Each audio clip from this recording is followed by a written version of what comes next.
Qürbət üzülən sən sevgi sözündən,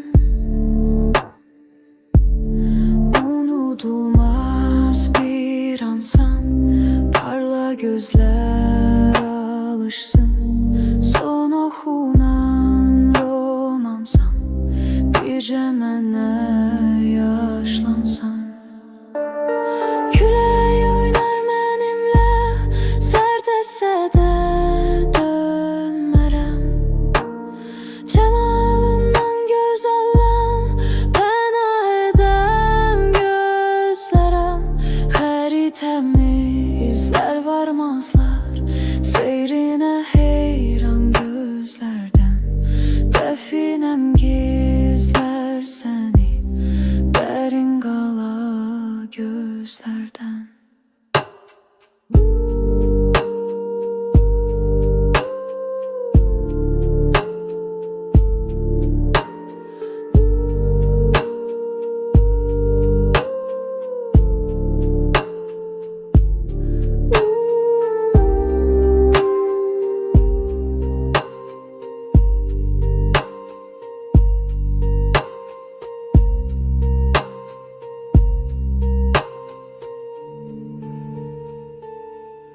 Unudulmaz bir ansan, parla gözler alışsın, son oxunan romansan.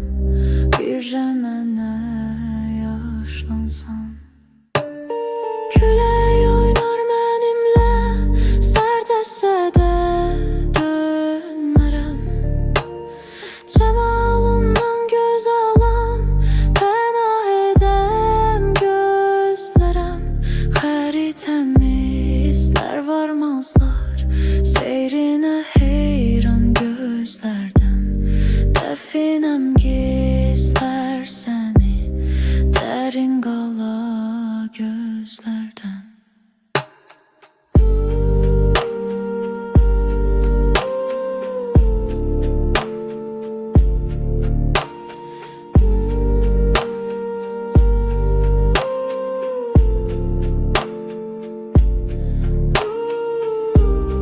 Fəqir qalan könlüm sənə, sultan edə yetməz biləm.